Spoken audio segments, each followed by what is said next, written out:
G'day viewers, welcome back. If it's your first time here, welcome. I hope I can teach you something. If you like what you see, and consider subscribing. We're back to this. It's been sitting here since October last year, and as you can see, driving a manual at the moment is not really an option, so need to get this thing back on the road. So I've enlisted some help from Nick, and today we're going to put new bearings into this motor. Stick around.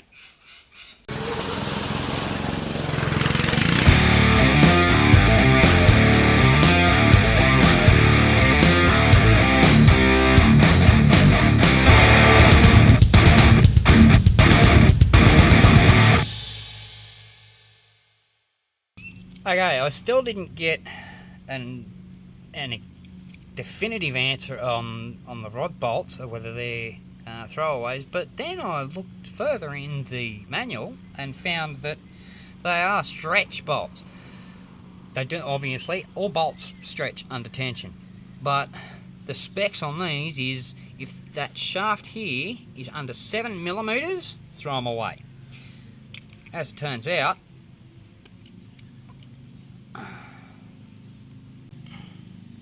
these, at no point, I'm pushing against that, at no point does that drop below 7mm, so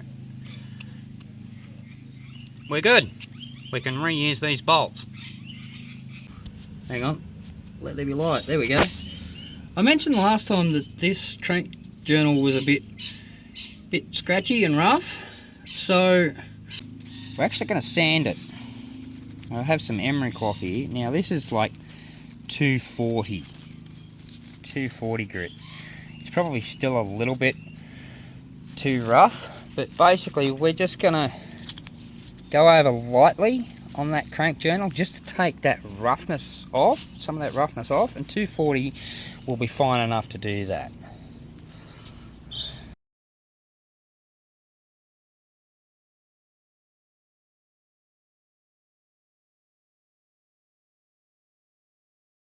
So what we're going to do is we've pushed the con rod back up out of the way, and Nick's just wrapping this emery cloth around the crank journal, and I'm in his way so he can't see what he's doing. Bit tight squeeze, isn't it?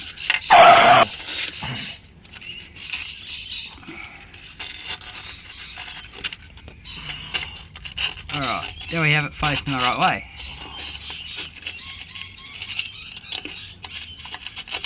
Go around.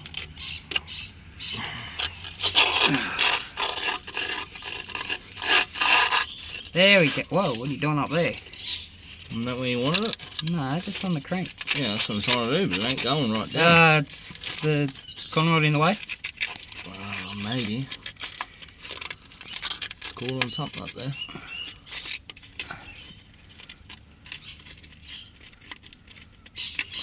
Alright, hang on, we'll roll it down a bit. Wait up. There we are. Got him? Yeah, it's on there. Right. Now, yes, the tape is a little bit wider than the journal itself. Well, that's the smallest I could get. So basically now we're just going to gently rock back and forth in a gentle sawing motion, just slowly, just gently. Just as I said, to take those rough edges off. You can go a bit faster than that, but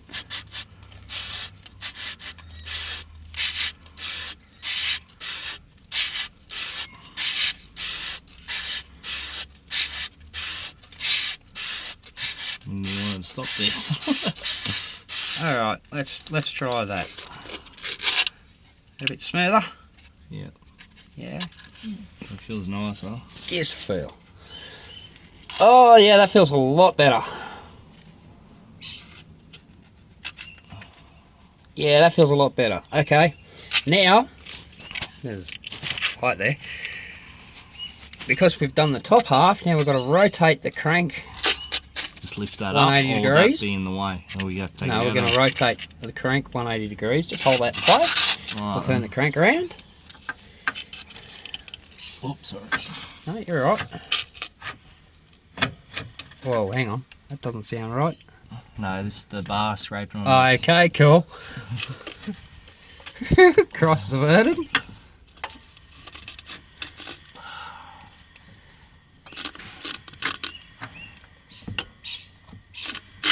And that should do you. And just try the same, but just pull sort of backwards like that.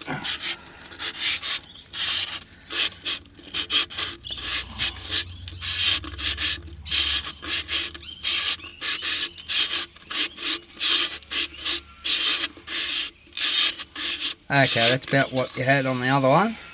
Give that a feel.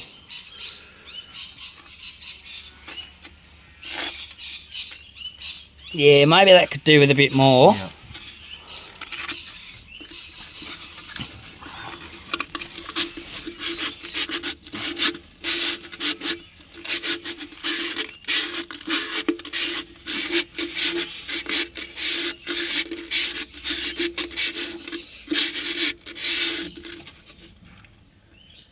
Try that. You getting there? Run your fingernail over it, see if it's... No, across. Like No, there you go, like that. that. Yeah, you can still... Still feel it a little bit, but nowhere near as much, right? Oh, you run your fingernail over it, see what you think. Alright. Well, yeah, they're all...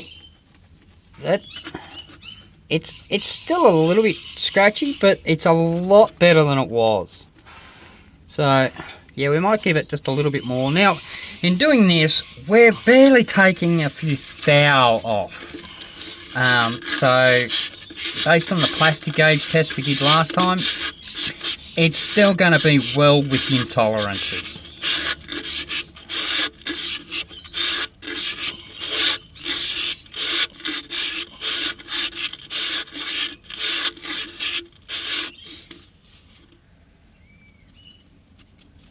Looking shiny. It's looking good. That does feel better, feel that.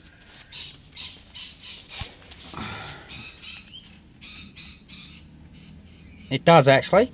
And keep in mind that that when a feels crank is machined and ground, it's not perfectly smooth. It's not a mirror finish anyway.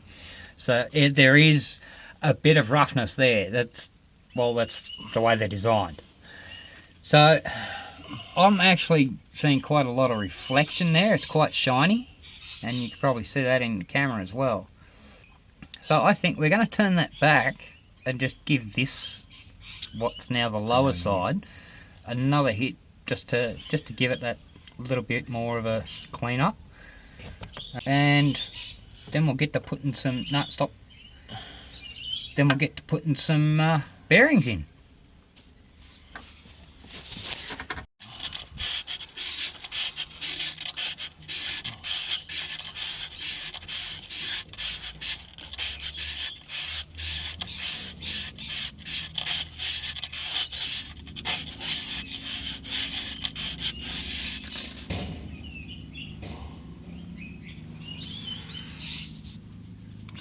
That looks pretty good. Bit rough still there, isn't it? Yeah, but I'm good with that. Does look 100% of what it did though. Yeah, well, that's the thing. Okay, it doesn't look 1000%, but it does look a lot better than what it was. So we're going to run that. See how we go.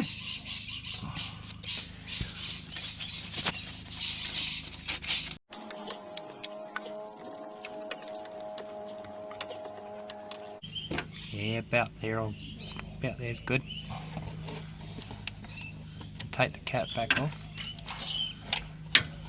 Might as well leave that on there, dude. Yeah, that's what I'm trying to get it back on there. Oh, right. Take a bit of tension on it now. Oh, yeah. Just roll it back.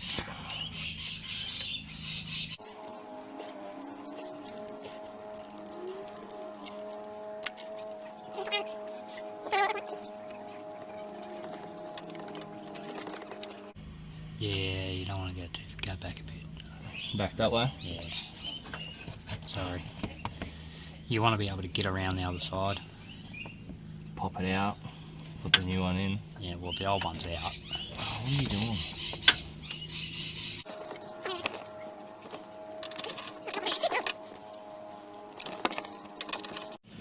Alright, I've shown this before, but I'll show it again. On the bearing, we have a little notch here at the end, on one end.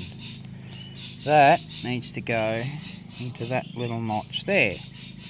So the easiest way is just line that up and then just push down on the other side. Bam. And that should be level on both ends. That's the cap done. Now the hard part, get that one up into the rod. Let's do on this. First thing we need to do, find that little notch. Which would Which is be... at the front side of the bearing. Clearly? right there, yep. Okay, so roll that up around in there. I'm going to do my best to film what I can here, but without getting in Nick's way and without, well, with a crankshaft in the way. It's not going to be easy, but does that notch line up? Check that notch. Sorry, I'm in your way.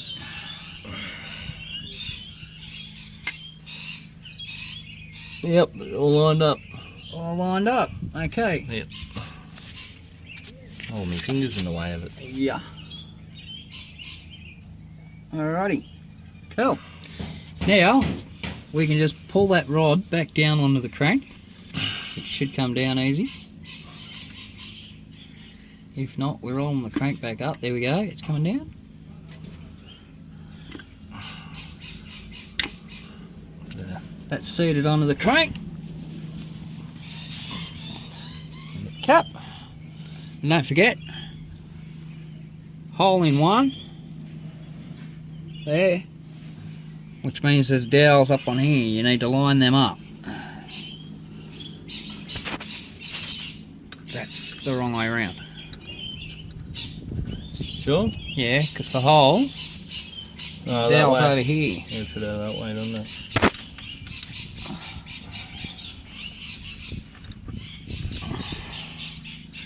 Doesn't want to really go Yeah, over. it's not seated onto the crank yet. That's fine. So it just sits there. Put our bolts in. No, we are not going to pull the rod down. There we go. Now we can put our bolts in.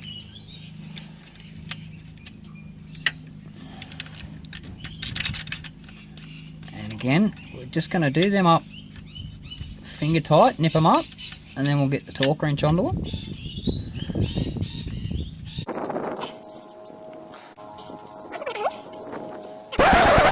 Hang on, hold up. Just reviewing footage and realised there was a very important step you guys didn't see. Before you put the bearings in, you must lube them, either with engine assembly lube or just engine oil. If you put those bearings in dry and you try and start it, catastrophe. You're going to be doing this all over again because you're going to eat the bearings because they're running dry. Even after sitting for a couple of months like this was, when we took the bearing caps out, they were everything was all still coated in oil, because that's what it's meant to do. So as I said, unless you want to do this all over again, make sure you coat those bearings. Torque wrench is currently set to 10 foot-pound, so we're just going to take them up to 10 just to get them even. She's a bloody... Yeah.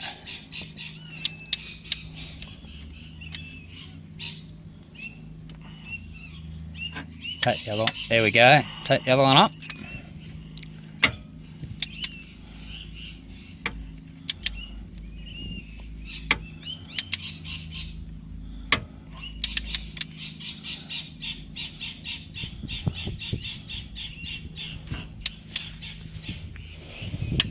There we go. Now, we'll adjust that up to, go to 18. There it is.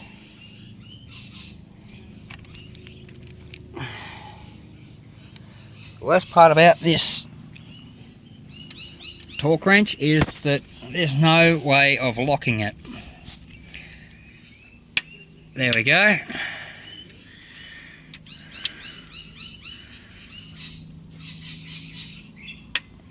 Okay, plus 90 degrees. Where you go again? Quarter turn, basically. So pull it up this way. Back it back off, like ratchet it back up. Keep going.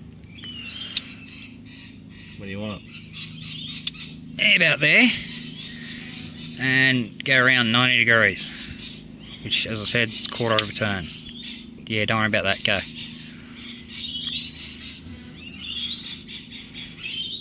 About there? Keep going.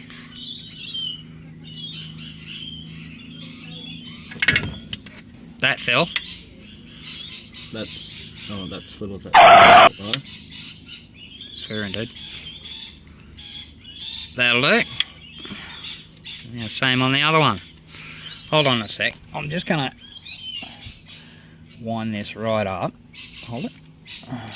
Just so we're not messing around with the calibration. Not that that's calibrated in any way, shape or form, but close enough. So there we go. So where do you want me to go to about there? You've got to go around a quarter of a turn. So come back over here. Now just beyond straight with the car. Oh, right. Hold the head. Yeah, that's it.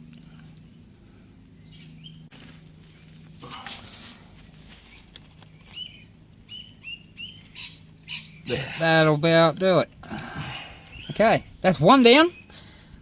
5 to go. I reckon it's ready to go now. Done. Now here's the thing. Before we go any further, we're going to put that ratchet down there, back on the crank. We're going to turn the motor to make sure it actually, well, turns.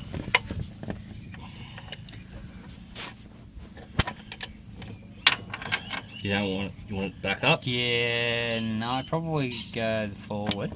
Just go around a full rev. Get it so that the next one along is absolutely down.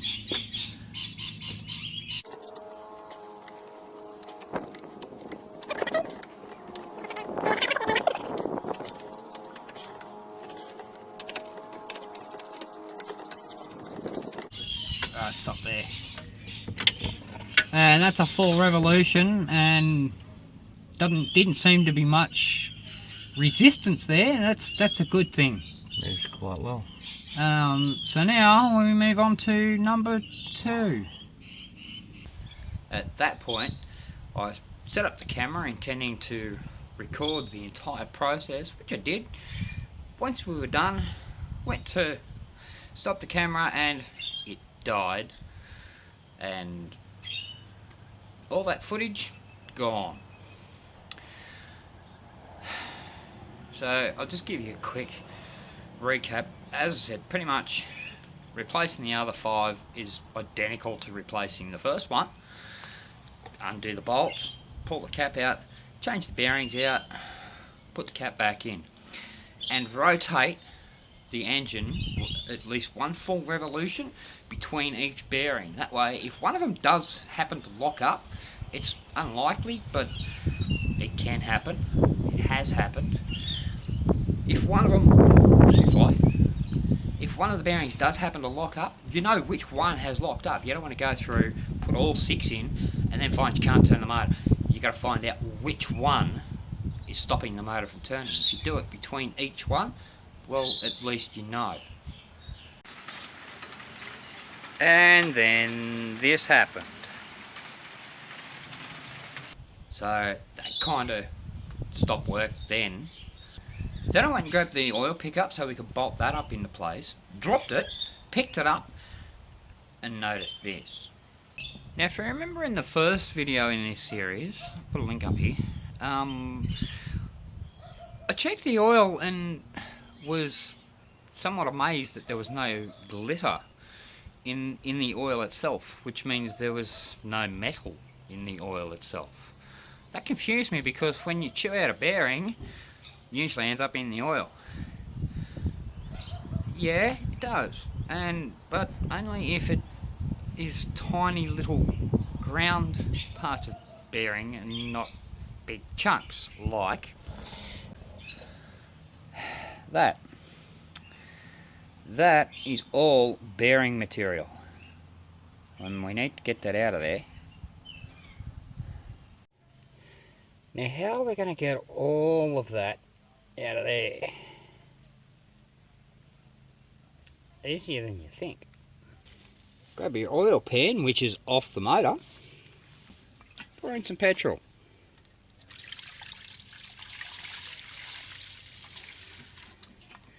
That's okay, we're not wasting it, because we're actually going to clean, well, this part of the pan and the other part of the pan with that after we clean this. And just swish it around in there.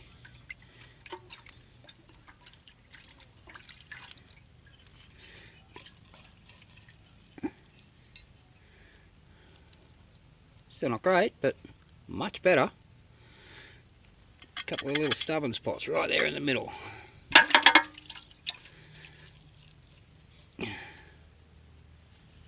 And another one. See that just there?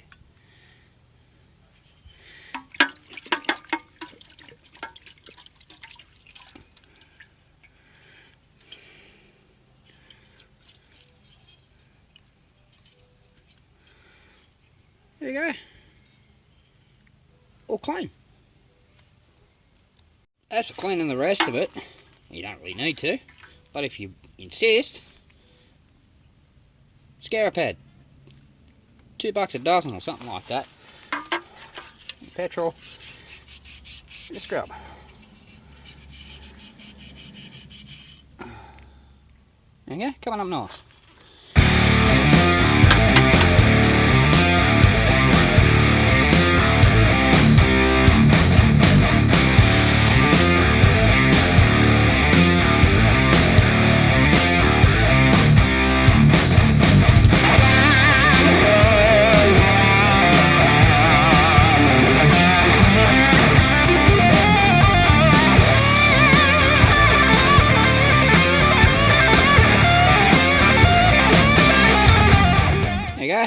I wouldn't call that spotless, but it's clean enough.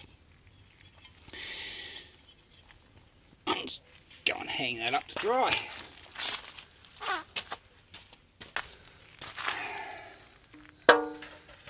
There's the top pan. Now, clean this in here. You need to take this baffle plate off. Let me just go grab a 10mm.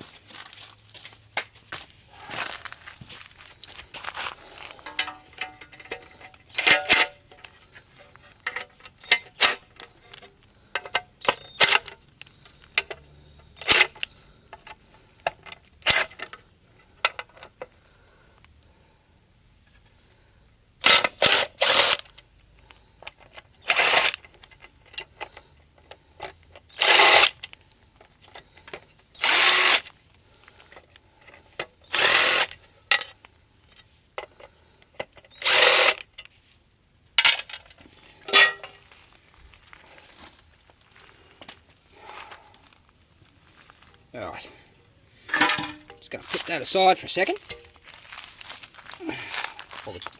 Give this a bit of a clean.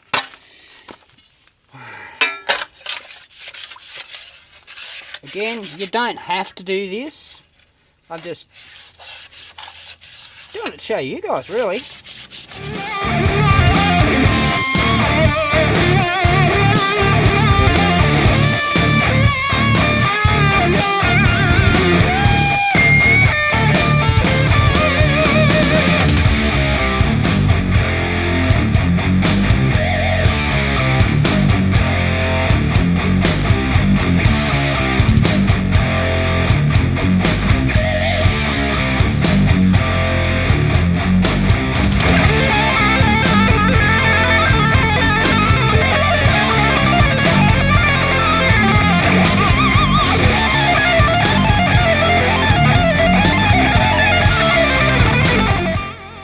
someone who didn't care if it was clean.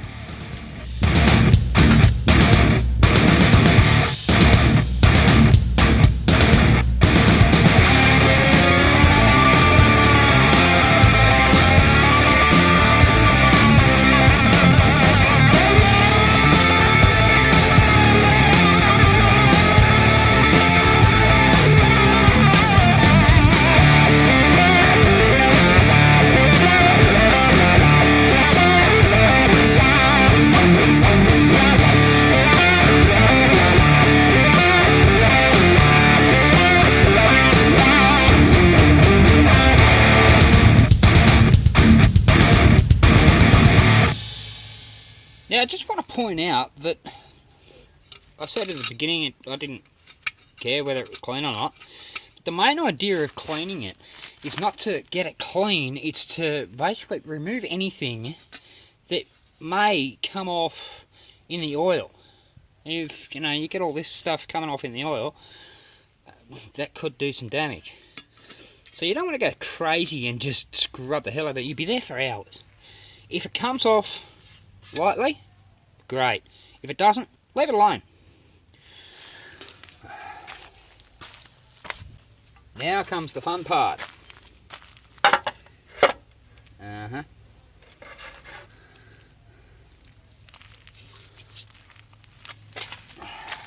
This is gonna be fun. So I decided to mix it up a little bit because, I mean, sooner or later I would have had to put that in something. So now to fit in that,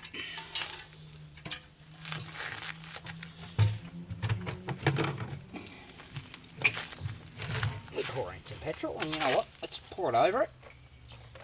That way, at least some of it gets a chance to soak in.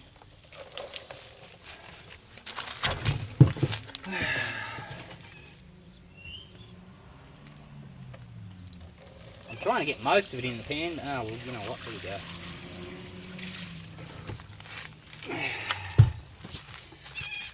And got a little wide brush, and I'm basically just gonna scrub away with that.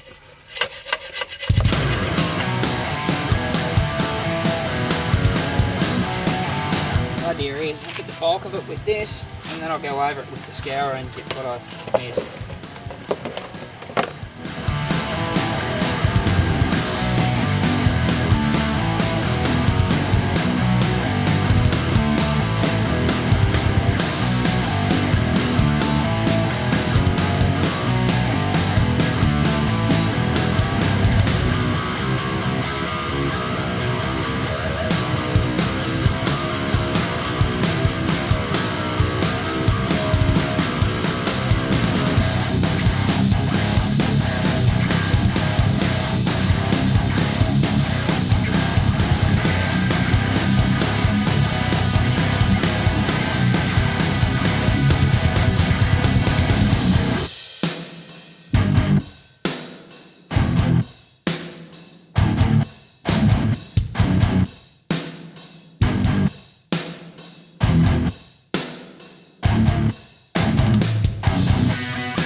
I've had enough of that.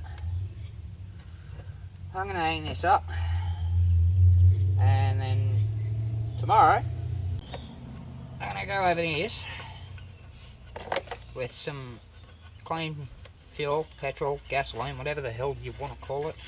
And just get all the remnants off. Then we can start putting it all back together. Yay. Well, I'm going to end this one here because, well, as you know, it's now about 30 minutes long. We still actually have a long way to go. Yeah, the bearings are in, everything's clean, but putting all that back together, there's a lot involved in that. So I'm going to save that for the next video, which will be out very soon. And we keep being interrupted by rain, which slows the process down. So if I keep this one going, well, it's going to be a month before you see the final product, this car actually running. So thanks for watching. I hope you learned something. I hope you liked what you saw. If so, hit that like button down below. And also, make sure you hit that subscribe button and the notification bell so you know when the next one's coming. Leave a comment down below and I'll see you on the next one.